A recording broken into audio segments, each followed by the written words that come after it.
तो आप लोगों ने अभी रिसेंटली एक नई जजमेंट देखी होगी जिसमें सुप्रीम कोर्ट ने पूरी फैमिली के अगेंस्ट में 498 का केस क्वैश कर दिया। तो एक रिमार्केबल जजमेंट है, बेंचमार्क जजमेंट है जो हमने इस केस में किया और हमारे फेवर में ये जजमेंट आई। तो इस केस में एग्जैक्टली हुआ क्या था, मैं आपको शुरू से पूरे फैक्ट्स बताता हूँ। जो फैमिली थी, जो हस्बैंड था, उसकी पूरी फैमिली को वाइफ ने इम्प्लीकेट कर दिया था फॉल्स 498 केस में।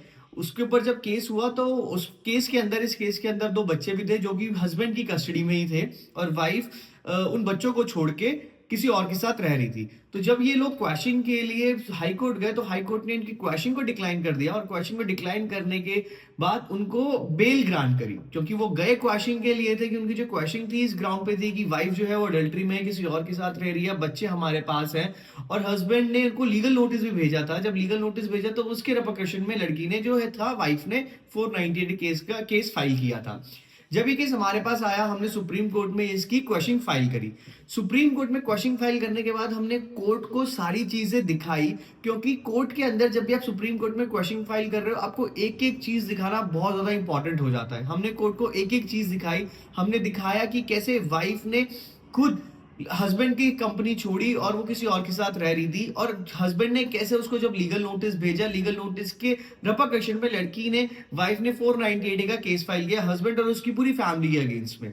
हमने एक केस के अंदर कोर्ट को एक एक पॉइंट दिखाया। पुलिस स्टेशन में जो कि वाइफ ने खुद एडमिट किया था कि हाँ, that she is in touch with someone, किसी के साथ वो रह रही है और किसी के साथ टच में है, जो कि रोज उससे वो 10 दिन तक कंटिन्यूसली उससे बात करती है।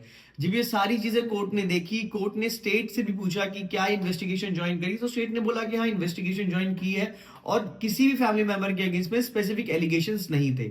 इस चीज को देखते हुए सुप्रीम कोर्ट ने एक बहुत ही अच्छी जजमेंट पास करी हमारे फेवर में, और ना ही सिर्फ हस्बैंड के अगेंस्ट में, पूरी इसकी फैमिली के अगेंस्ट में जो एफआईआर चल रही थी उसको क्वैश किया, सबको इस केस से, फॉल्स केस से बाहर किया। तो अगर आपके ऊपर भी ऐसा कोई केस चल रहा है तो हम आपको यही बोलेंगे, you don't have to worry about it. आप उसमें एलिगेशंस देखें, उसको फाइट करें, क्वेश्चन के लिए जाएं, और जो जो ग्राउंड्स क्वेश्चन के बन सकते हैं एक एक ग्राउंड को सुप्रीम कोर्ट में सामने रखें। एनेक्जस कोई भी मिस ना करें, सारे एनेक्जस को लगाएं, छोटे छोटे पॉइंट को कोर्ट के सामने रखें और कोर्ट को बताएं कि ये जो फॉल्स केस आपके और आपकी फैमिली के ऊपर रजिस्टर हुआ है, इसमें कोई भी प्रॉपर एलिगेशंस नहीं है और किसी भी तरीके से कोई भी एविडेंस नहीं है इसके अंदर। कोर्ट बिल्कुल उसको सुनेगा और सारे केसेस की तरह इसको भी क्वैश करेगा। और इस केस की जजमेंट अगर आपको चाहिए तो आप मेरे को मैसेज कर सकते हैं, मैं आपको इस पूरे केस की जजमेंट आपको प्रोवाइड कर दूंगा जो आपके भी काम आ सकती है।